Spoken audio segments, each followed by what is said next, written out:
something if you really wanted it. Never too late, never too late. It's never too late. Never too late to start something. Hi guys, welcome back to Never Too Late. Every woman's I am Busola Larry. And I'm Shemi, a girl. Yeah, before we go into today's topic, I just want to say thank you to our new subscribers. We do appreciate your subscription. You know, it's just one subscription goes a long way, and I just want to say we appreciate you. Thank you. Thank you so much. Yeah, today we're going to be looking at our culture, and the question I want to ask is that, do you think that people generally are throwing away their culture? To some extent, yeah. Okay. Maybe not thrown away, but getting diluted. Okay. Yes. So maybe not throwing it away outright or totally, but we're diluting it to an extent that is alarming. And I would say, because you know, with some of the experiences I've had with people, I'm like, what is happening? You know, okay, like you said, diluting to an extent. Why do you think that is? When you move from one country to another, like for example, you moved from Nigeria to the UK. Yeah. I feel like you're kind of pressured to adjust A little bit. Which Which is good. Which is okay. You have to adjust and adapt to your environment. Yeah. You still have to keep your originality. Yeah. You need to remember where you're coming from. Yeah. Yes, I feel like that's like the first. That's the first problem, and then there are like different branches from that. Yeah, definitely.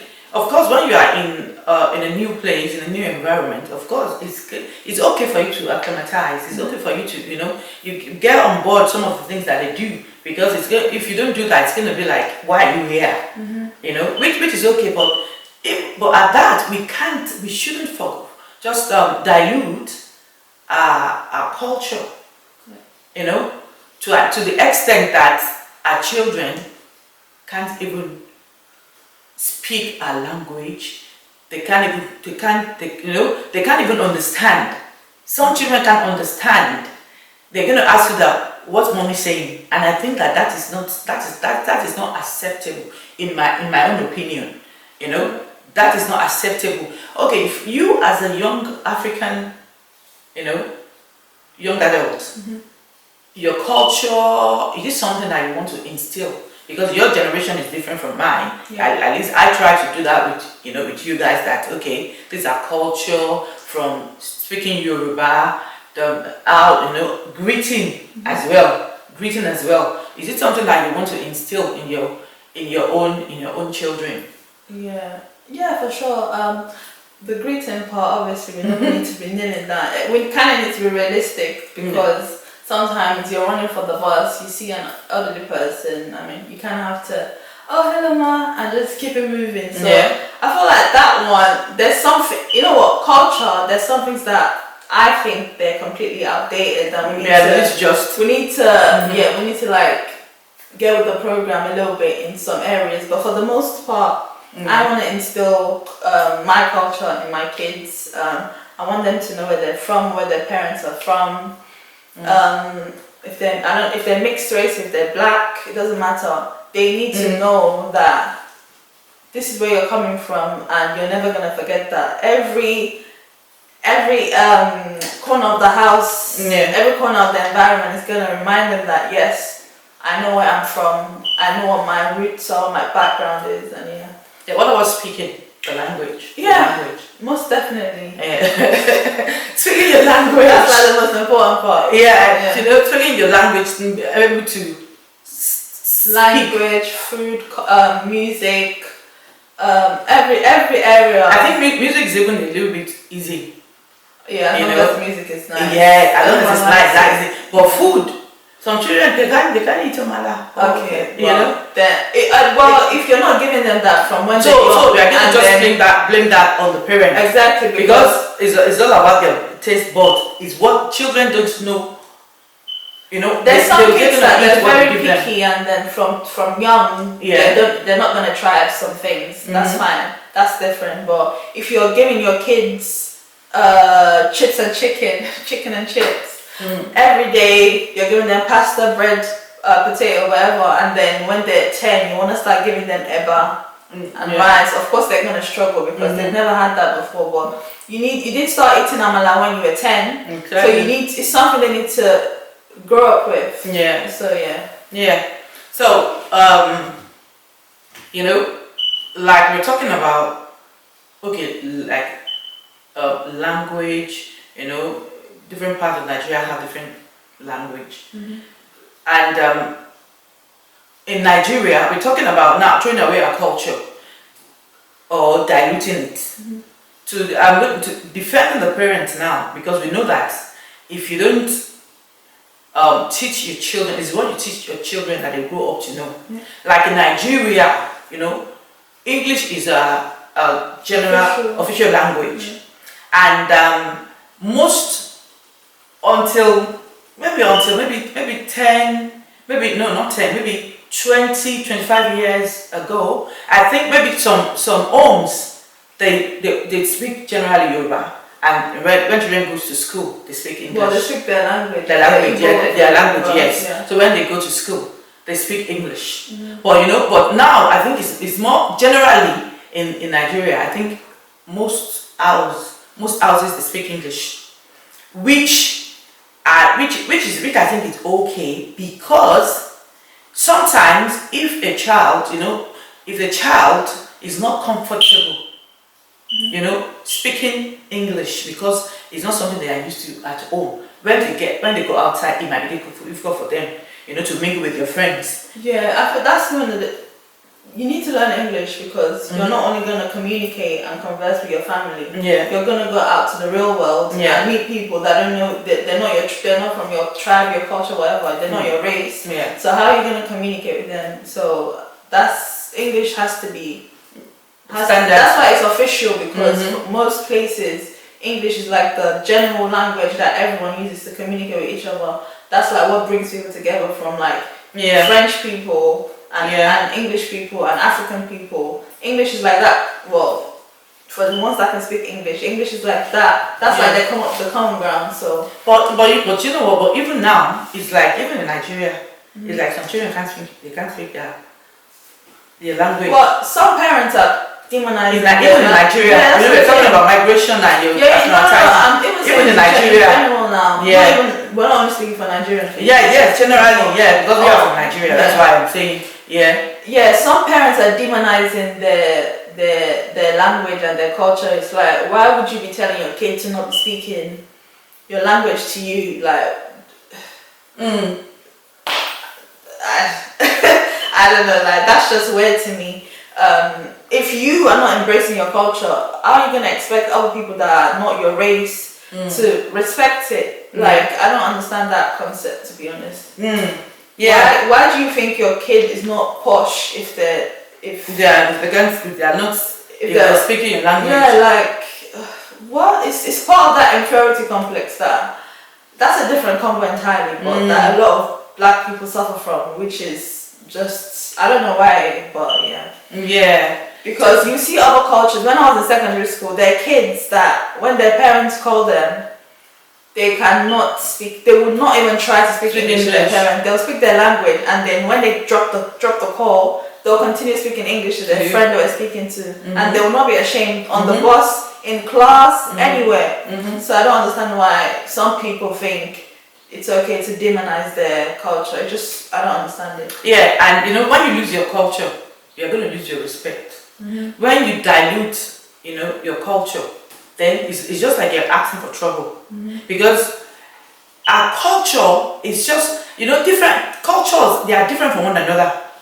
And we've traveled, some people are abroad, they are in America, they are in Germany, they are in United Kingdom, and of course you have to acclimatize, you have to take on board some of the things that they do, but that doesn't mean that we should throw away our culture. Because at the end of the day, even your children might decide to go back to, to their own, their motherland. Yes. And when they get there, they're going to be misplaced in a way because they don't know, what the culture is all about. And going from maybe United Kingdom or America to kind of like Nigeria, for an example now, you don't know how to behave, then you're going to find it very difficult. Yep. And as a parent, I think that's something that we owe our children, to instill our culture in them. This is how we do it. That doesn't take away from them. In fact, it's adding to them. Yeah. It's adding to them. So I don't think we should be ashamed of. Why should we be ashamed of? That is who you are anyway. Exactly. That is where you're coming from. That is where you are. No matter how much you're saying you want to touch yourself up. Listen, that is where you come from. Even that mentality of okay, you want to be more polished, so you think you need to abandon your culture. I can't believe that's even a thing, but it is. Yeah. It just doesn't make sense to me. It doesn't. Having culture has nothing to do with being polished. Having culture has nothing to do with being uneducated, Yeah. There are so many things that your culture teaches you that you can apply in real life as well. So I don't know why you're trying to leave one for the other. No. It adds more layers to you. It helps your character. Yeah. It makes you more interested. Like when you meet people from a different place, you can tell them, oh, this is what I do where I'm from. This is what my culture. This is what we do in my tradition. So like, why would you want to leave an area of yourself that's actually gonna help you? Yeah. You too. Let your own culture rub off on them. Yeah. Even though you are in another land, a strange land, or a land that is different from where you're coming from, but you can let your own culture too rub off, because you have something to give and they have something to, because your experience where you're coming from, your culture is different from theirs. So it's something that there's something that they can take on board as well, from your own culture. They were going to talk about speaking your language, wherever your children being able to speak your language, be able to communicate with in your dialect. And then we're talking about respect. We have a culture, we have a way, probably greeting. So what do you think about greeting? Because in Nigeria they have a way of, and I know that other cultures they have a way of kind of like greeting. We don't. Some things need to be updated. Let's just say that when it comes to greeting, if you're, I don't know, I just start kneeling down. Why do you think that? Is it because it's too cold? It's just not realistic. It's just not realistic. It's not realistic here or anywhere. Even in Nigeria. It's not realistic to be kneeling down every time. It's not good for my knees. It's not every time. You don't need that every time. When somebody comes, we're talking about greeting. When somebody comes in, somebody that's older than you. Yeah. Every time you see an older person, that's what you're meant to do. Yes. To kneel down and to prostrate on the floor. That's not realistic. What do you mean? Imagine trying to prostrate in the snow. No. We're not talking about that. Nobody's telling you to prostrate in the snow. So what kind of greetings are you talking about? When I say greeting, I'm not saying that. You're talking about. No, listen. When there is snow, nobody's going to tell you to prostrate in the snow. So the weather we have in United Kingdom is not only snowy. So when it's winter, nobody's going to tell you that put your chest to the ground. So only in summertime is when they'll tell you. No. Yeah. To an extent, if there is room for that, you should, because it's your culture. Yeah. To me, it's just not realistic to be kneeling down and bowing down to every elderly person you see that you want to show respect to. Sometimes you greet them and you show the respect. You can bow. Yes. You can. That's allowed. Not completely kneel down, but like bend. Yes. But as long as you acknowledge them and you let them know that, oh, hello ma, hello sir. I feel like that should always be. You should never leave the ma and sir when you see an older person anyway. But I just feel like that completely kneeling down to the ground. It should only be for special occasions. Let's just say. Weddings are cool. Weddings, in church, in in the house, but like in public, okay, if you want to go on and do it, but I don't. It's not realistic to be doing it all the time. It's just what I'm saying. On a more serious note, we're talking about our culture. It is important. Our culture. I know that everybody will say it about their culture. That my culture is beautiful. So why should we keep it from our children? Why wouldn't we let our children know about our culture? You know, why should mommy go to Nigeria and the children are saying that she's gone to Africa? Africa where? You know, we need to let our children know where we are coming from, where they came from. We need to know. They must be. I think, to my own opinion, we're not forcing it on anybody. I think it's a good thing that your children can speak your language. I think because even people that are not African now, they're taking on board, even they're speaking a language, and we should be proud of that because we are rubbing up on them. You know, we are rubbing up our own culture on them as well. You see them dancing, you know, all this dance, you know, and as well. So you know, our culture is important. Our children must know about it. So don't let us hide it or don't let us take that away. Yes, we need to instill it in our children. Don't let us take it away from them. That wouldn't be fair to them. That's where we're going to stop today.